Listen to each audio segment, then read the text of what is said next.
Hi, and welcome back.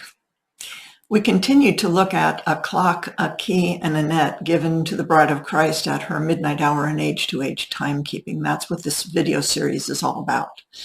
So today I will focus on the action that took place at midnight during the account of a shipwreck in Acts 27. Now keep in mind that these midnight hour references in Scripture foreshadow the spiritual condition of the Bride of Christ at her midnight hour, which is happening now. I want to draw attention to something that is quite difficult to do when we find ourselves in the middle of a storm. To set the scene, we need to know that Paul was sailing toward Italy on a ship called the Alexandrian. He was one of several prisoners in the hands of a Roman centurion. Other passengers were also on board this ship. But the seasons were changing from autumn to winter, and windy weather conditions made sailing difficult and slow. So because of strong headwinds, Paul believed that they should not continue sailing when they arrived at a certain port. But Paul had no authority. The pilot and the owner of the ship wanted to continue sailing toward a different port where they believed that they could spend the winter. Well, the seasonal change in this biblical account takes place in micro 24-hour timekeeping. But these 4 ages in macro age-to-age timekeeping also represent 4 seasons of time, beginning with spring and ending with winter. Notice that the midnight hour occurs between the season of autumn and the season of winter. Now this brings about strong headwinds and stormy weather because it is a change.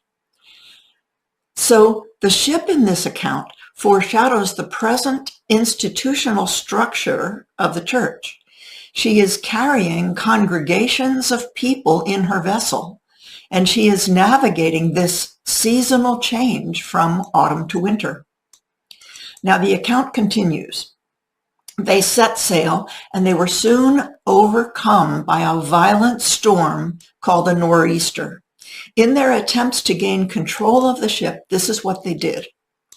They first lowered the sea anchor from the bow of the ship to create a drag in the water, to slow themselves down. The next day, they threw their cargo overboard, which lightened the weight of the ship. The following day, they tossed the ship's tackle into the sea. And now, because the storm clouds were so thick, the light of the sun and the stars were no longer visible, and the sailors lost all sense of directional orientation. Another thing that was happening is that their food supply was dwindling. Now, at the present time, since this is foreshadowing the present condition of the church at the midnight hour, we might ask this: is the Bride of Christ dropping a sea anchor to slow herself down during this seasonal change? If so, what does that feel like?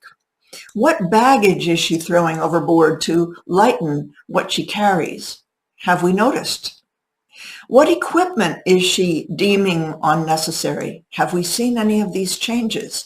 Are her spiritual leaders feeling directionally disoriented? Is anyone sensing a shortage of spiritual nourishment?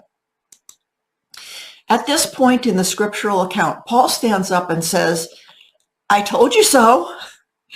I told you not to keep sailing. We could have avoided this damage and loss. But then he took a softer tone and told everyone to keep up their courage because of a vision he had had. He knew that there would be no loss of life. However, the ship itself would be lost. And that is precisely what we can expect to happen during the midnight hour in age-to-age timekeeping. The change of seasons, the windy conditions, the loss of direction, they're not going to kill anyone. But we should expect that the institutional structure of the church's vessel will collapse. Her present image in the world will fall apart. Now the account continues. When the 14th night had come, as we were drifting across the Adriatic Sea, about midnight, the sailors suspected that they were nearing land. So they took soundings and they realized that the depth of the water was decreasing. Fearing that the ship might run into rocks in the shallow water, they let down anchors from the stern, 4 of them, and then they prayed for daylight to come. Now, lowering the 4 anchors stabilized the ship, and this is the action that is so difficult for people to imagine doing in the middle of a storm or in the middle of a crisis. To simply stop trying to sail, to stop trying to move forward, to stop trying to make things better, to just stop and pray for daylight. Stopping is one of the hardest things to imagine doing because every instinct within us tells us to keep fighting against the winds of change. Stopping feels like we are giving in or giving up, surrendering, admitting defeat, waving our white flag. Stopping just feels wrong. Yet stopping at the midnight hour in age-to-age timekeeping is the best thing that spiritual leaders could do. Stopping long enough to gain more insight, more wisdom, more clarity, more illumination. It's the one thing that could truly save lives. Stopping allows the human spirit to relax, repair, regroup, reimagine, and adopt different ways of thinking, being, and doing. Now, in this account, the ill-fated Alexandrian hit rocks, and it fell to pieces. But all the passengers survived. When daylight came in micro 24-hour timekeeping, all of the passengers swam or floated on pieces of wood to an unknown land that they did not recognize. In macro age-to-age timekeeping, the unknown land is precisely where the bride of Christ will discover a clock, a key, and a net, which will illuminate a different way of thinking, being, and doing. And the unknown land?